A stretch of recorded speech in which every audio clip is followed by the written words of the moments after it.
il se passait plein de choses où j'analysais plein de petites situations dans lesquelles j'étais pas à l'aise, où je me disais: «Purée, là, j'aurais pu vraiment faire mieux, ou j'aurais pu mieux aider l'athlète, ou j'aurais pu être meilleur dans ma communication vis-à-vis des émotions que ressentent les athlètes, vis-à-vis des changements de mood, successifs que les athlètes peuvent avoir».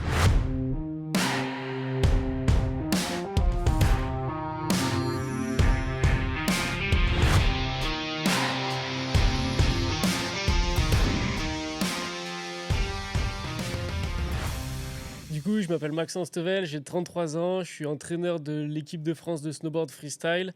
Avec moi, j'ai 2 athlètes et là, on est en route pour les JO de Milan 2026, du coup, plein d'excitation.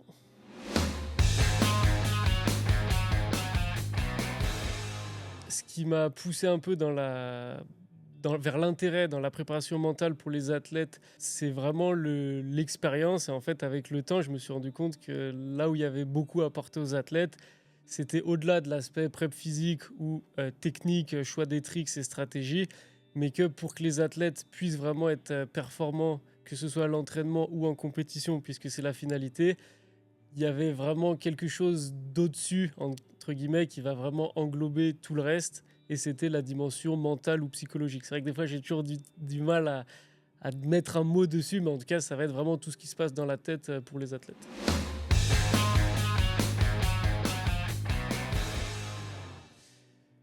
Pour un jeune, pour moi qui a 14 ans, je dirais que la première étape, c'est de prendre conscience qu'il va se passer des choses dans sa tête. Le fait d'en être conscient, ça permet de se questionner différemment.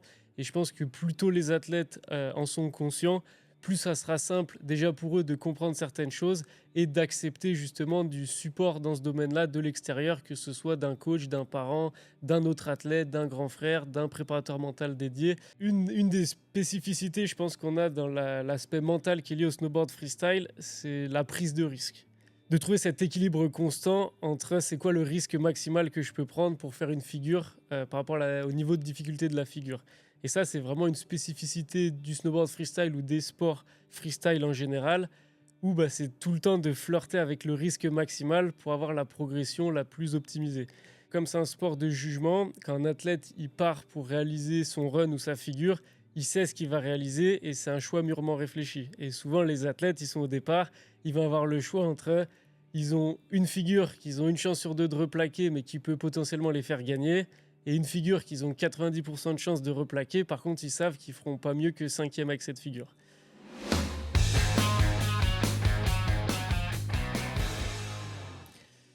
Alors moi, ce qui m'a donné envie de travailler avec Ready to Rock, c'était les podcasts. En tant que coach, forcément, dès que je peux trouver des choses sur la préparation mentale, qui est un sujet qui m'intéresse, bah, je suis assez friand de tous ces contenus. Et du coup, j'étais tombé sur ta chaîne de podcast. J'avais presque tout écouté, je pense. En tout cas, j'étais à jour au moment où je t'avais contacté. Et du coup, j'avais récupéré ton contact pour me dire, bah, peut-être que l'étape d'après, ce sera vraiment de travailler avec toi pour me former ou pour former des athlètes. Et après, on avait pris contact et c'est là où tu m'as parlé de la formation Audace et Résilience Coach qui était du coup réservée aux entraîneurs. Je savais pas que ça existait ce genre de formation parce que pour moi, à l'époque, la préparation mentale, c'était surtout pour les athlètes. Et du coup, les athlètes faisaient appel à un préparateur mental avec qui ils travaillaient. Et du coup, pour moi, ça a paru assez vite comme une évidence de dire je suis convaincu de l'intérêt de la préparation mentale pour les athlètes, même si ce sera jamais moi leur préparateur mental en tant que coach général, on va dire.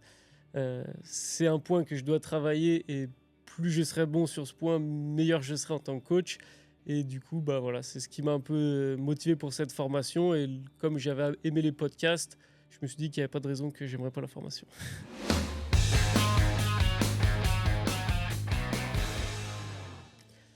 Du coup, moi, des problèmes que je rencontrais en tant que coach et qui m'ont poussé à aller vers cette formation, c'était déjà la prise de recul. Et il se passait plein de choses où j'analysais plein de petites situations dans lesquelles j'étais pas à l'aise, où je me disais, purée, là, j'aurais pu vraiment faire mieux, où j'aurais pu mieux aider l'athlète, où j'aurais pu être meilleur dans ma communication vis-à-vis des émotions que ressentent les athlètes, vis-à-vis des changements de mood successifs que les athlètes peuvent avoir. Ça restait assez flou pour moi et du coup déjà de me dire, bah vas-y, il y a quelqu'un qui est compétent dans ce domaine, qui va pouvoir m'aider peut-être à mettre des mots sur justement certaines situations, certains mécanismes pour mettre de l'ordre dans tout ça. ce qui m'a aussi poussé vers la formation.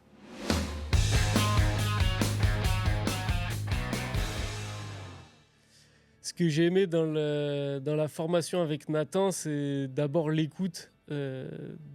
Voilà, j'arrive avec ma situation, mes problèmes, mes points sur lesquels je dois progresser. Et du coup, on va partir de là. C'est pas quelque chose de très général qui peut être bien aussi, mais c'est ce que je retrouvais dans les podcasts. Là, c'est vraiment individualisé sur moi, Maxence, quelles sont mes difficultés, et vas-y, on va travailler sur ça.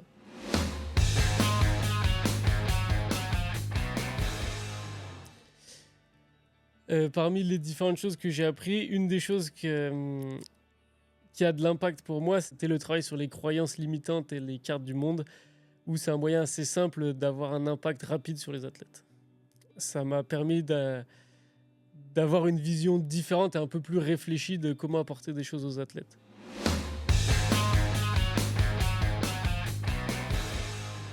Pour moi, un autre avantage d'avoir été accompagné par Nathan via Ready to Rock, c'est qu'il connaît la pratique. Il pratique lui-même le snowboard, en tout cas il connaît le milieu, il sait ce que c'est. Et du coup, c'est vrai que quand je fais les séances avec lui, j'ai pas besoin de repartir de zéro pour expliquer le fonctionnement du sport, c'est quoi une figure. Et du coup, il comprend directement pour essayer de m'aider dans ces situations. Et du coup, je pense que ça le rend encore plus pertinent dans ce domaine-là ou dans ces sports-là qu'il connaît très bien. Du coup, le fait qu'ils connaissent bien la discipline et en même temps qu'ils connaissent bien l'aspect de la préparation mentale, des fois, c'est vrai que ça me permet d'avoir une vision un peu différente des situations que je vais traverser avec les athlètes. Et du coup, ça apporte le petit bonus de la fusion des deux mondes, quoi. Du coup, l'avantage aussi de Ready to Rock, c'est que j'ai eu plusieurs intervenants. Il y a eu Nathan en premier, après j'ai eu Fred aussi et Théo. Et ce qui est trop bien, c'est qu'ils sont vraiment tous différents dans leur manière d'être et leur manière de communiquer, mais aussi dans ce qu'ils vont apporter. Et du coup, c'est très intéressant d'avoir des choses qui vont être formulées de différentes manières.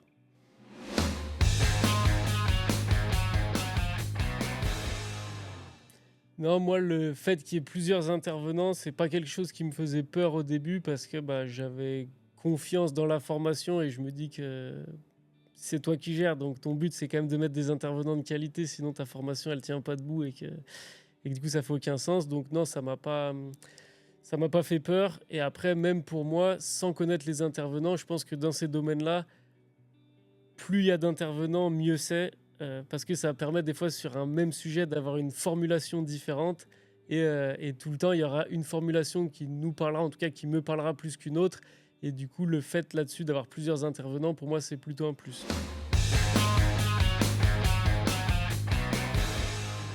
Pour moi, la principale différence entre l'avant et l'après coaching, c'est vraiment de rajouter de la théorie sur qu'est-ce que je vis, qu'est-ce que je traverse avec les athlètes. Et du coup, c'est beaucoup plus simple après pour l'analyser, de mettre des concepts qui existent, que je ne suis pas le seul à vivre des difficultés ou je ne suis pas le seul à rencontrer. Et du coup, il y a déjà des gens qui ont mis en place des méthodes, des processus pour justement dépasser ces difficultés. Avant, j'avais juste les difficultés, mais sans forcément ni les identifier, ni les travailler. Et maintenant, je me sens beaucoup plus armé pour essayer un peu plus de les formaliser, de retourner dans mes notes et trouver un peu les clés pour aller de l'avant.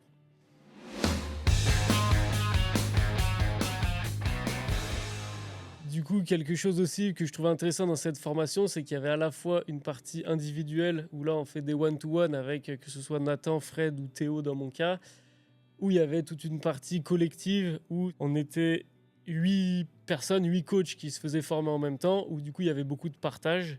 Et j'ai trouvé que les deux étaient complémentaires, que ce soit la partie individuelle ou la partie collective.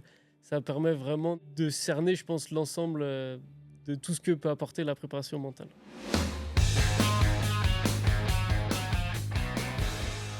Du coup, Nathan, il travaille aussi en direct avec un des athlètes que j'ai avec moi en équipe de France qui fait le circuit Coupe du Monde et qui prépare les Jeux Olympiques. Et du coup, ce fonctionnement à 3, donc avec l'athlète au milieu, moi en tant que coach et Nathan en tant que préparateur mental, et qu'il y a des échanges sur les 3 côtés du triangle, c'est super intéressant parce qu'on avance tous vers le même objectif à la fin qui sont les performances de l'athlète. Et ça permet de traiter, je pense, plus efficacement les différentes problématiques et de fluidifier les passages d'informations.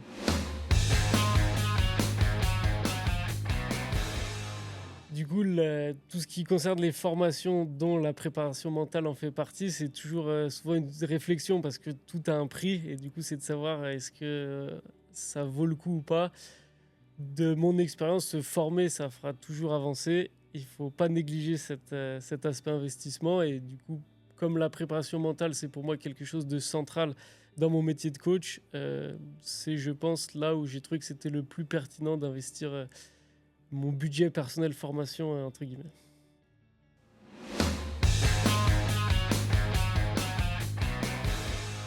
Maintenant, avec mon expérience en tant que coach sur les groupes Coupe du Monde, je me rends compte à quel point plus les athlètes avancent dans leur carrière, plus la dimension mentale est importante. Et aujourd'hui, je conseille vraiment à tous les athlètes de se faire aider dans cette dimension mentale. Peu importe le préparateur mental, je sais qu'il y a toujours une histoire d'affinité qui est super importante et je l'ai vu aujourd'hui, 100% des athlètes que j'entraîne sont suivis par un préparateur mental. Je pense qu'ils ont tous un préparateur mental différent.